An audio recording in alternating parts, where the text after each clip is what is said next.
Welcome. Let's look at the axillary artery. And the first question I would want to ask is, where does the axillary artery come from? The axillary artery is a continuation of the subclavian artery. Let's see where the subclavian originates from. This is the arc of aorta, and on the arc of aorta, we have three emergence.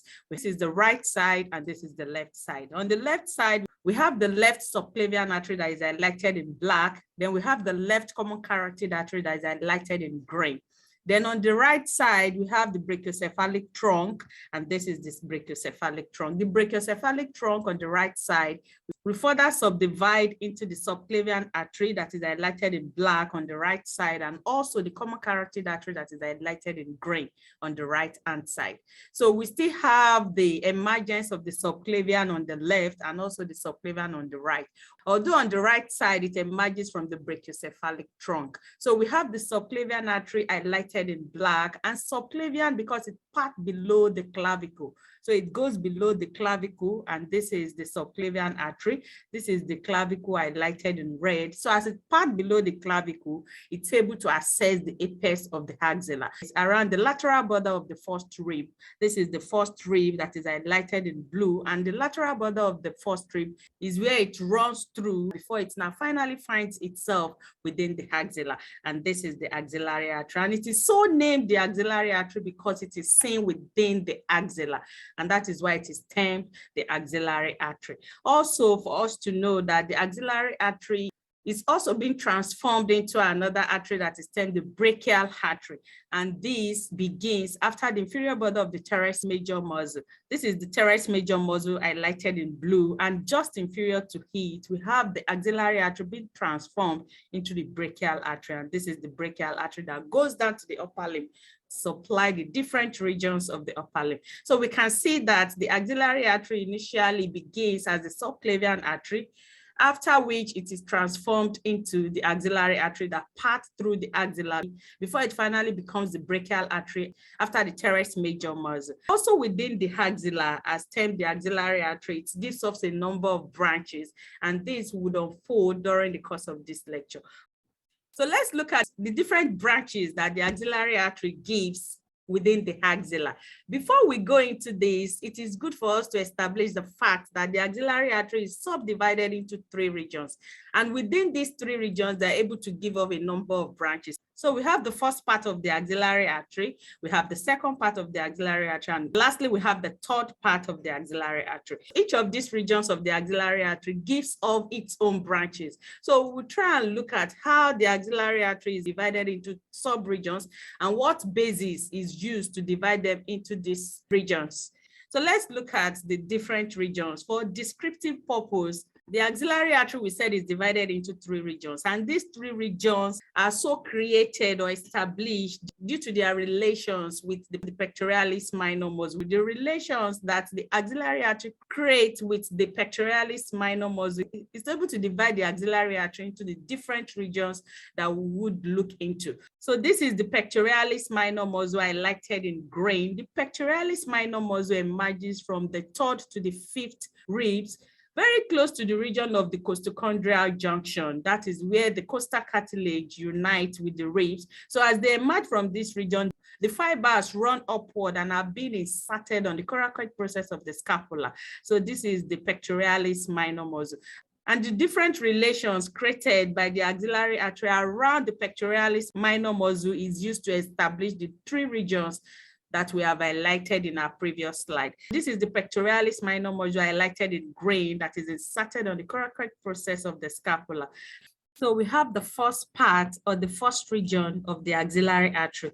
And this is the first part or the first region of the axillary artery. And this is the region that is created above the pectoralis minor muscle. And this is the first region. We also have another region that parts behind the pectoralis minor muscle. And this is the second part of the axillary artery. So we have the second part of the axillary artery located behind the pectoralis minor muscle. Then we have the third part, which is the region that that is seen below or inferior to the pectoralis minor muscle. So this is the third part of the axillary artery. You can see the three parts or the three regions of the axillary artery are so created based on their relations with the pectoralis minor muscle. The region that is seen above the pectoralis minor muscle is the first part, and the region of the axillary artery that parts behind the pectoralis minor muscle is the second part of the axillary artery, while the third part is the region that is located inferior to the pectoralis minor muscle. So we now have an established three regions of the axillary artery. So let's now dive in to see the different branches that emerge from each of the regions. The branches, so for the first part, we have one branch that emerges from the first part of the axillary artery, while the second part, we have two branches emerging. In the third part of the axillary artery, we have three branches that emerge from this region. So you can see that the first part has one branch, the second part has two branches, the third part has three branches. So they have a corresponding number of branches in each of the regions of the axillary artery. So let's look at the first part. The first part, we said, is the region that is located above the pectoralis minor muscle. And the only branch that emerges from this region is the superior thoracic artery. The superior thoracic artery can also be referred to as the supreme or the highest thoracic artery because of the pattern of its emergence around the superior part of the axillary artery. From the name shows that it emerges in the most superior part of the axillary artery and also parts towards the superior region of the thorax to supply structures that are located around that region. So it emerges from this and it parts medially towards the upper part of the thorax, where it's able to supply the pectoralis major muscle, the pectoralis minor muscle, also the subclavius muscle that is located below the clavicle. It also gives branches to supply the serratus anterior muscle. So going to the second part, we said that the second part of the axillary artery is the region that is located behind the pectoralis minor muscle. And this region gives off two branches. So the first branch is the thoracoacromial artery. The thoracoacromial artery emerges on the axillary artery behind the pectoralis minor muscle. So as it emerges, it is seen to run up and is seen around the upper border of the pectoralis minor muscle, and this is how it pops out. It pops out and it pierces the clavipectoral fascia. The clavipectoral fascia, we said that is the fascia that surrounds the pectoralis minor muscle. If you check up our lecture on the axilla, you see that we talked about the clavipectoral fascia and how it is able to contribute to the formation of the concavity that is seen in the floor of the axilla. So it pierces this fascia, and as soon as it does that, it gives us four branches, and this include the clavicular branch, and this is the clavicular branch. It also gives off an acromial branch, and also the deltoid branch that supplies the deltoid muscle around the shoulder, and also gives off the pectoral branch that supplies the pectoralis muscle. So it gives off four branches, and these are the four branches that it gives off after emerging from the upper border of the pectoralis minor muscle, also after piercing the clavipectoral fascia. So these four branches can be remembered through this mnemonic. Cadavers are dead people, where the cadaver will represent the clavicular branch, will represent the acromial branch, dead will represent the deltoid branch, and people will represent the pectoral branch. So you can use this mnemonic to remember the different branches of the thoracoacromial artery. Then we have the second branch of the second part of the axillary artery being the lateral thoracic artery. The lateral thoracic artery also emerges from the axillary artery that is located behind the pectoralis minor muscle. So as it emerges, it also parts below the pectoralis minor muscle. So you see it emerging and it runs towards the lateral wall of the thorax. And this gives off branches to supply the pectoralis major muscle, the pectoralis minor muscle, serratus anterior muscle, and also in female, specifically, it gives off lateral mammary branch to supply the lateral region of the breast, and this is just in female. So going to the third region of the axillary artery, we said that the third region is the region that is distal or inferior to the pectoralis minor muscle, and this region gives off three branches. So the first branch is the subscapular artery.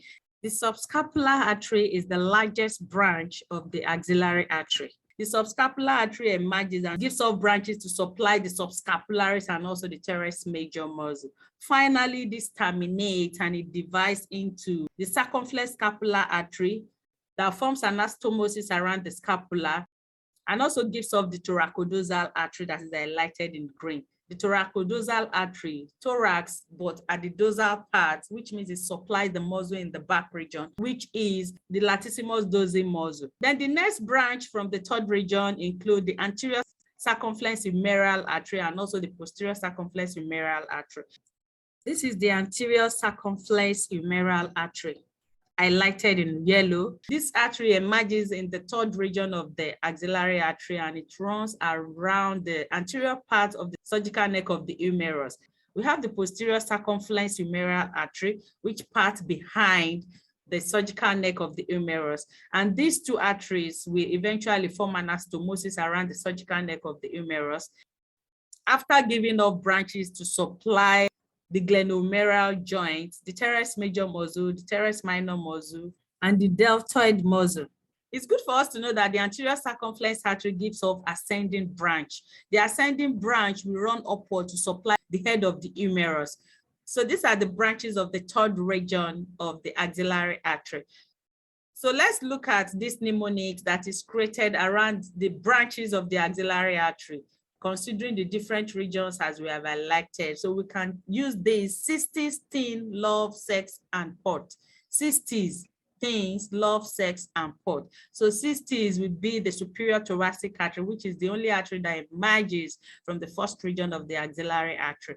Then we have the thins, representing the thoracoacromial artery, lobe representing the lateral thoracic artery, which are the two branches that emerge from the second region of the axillary artery.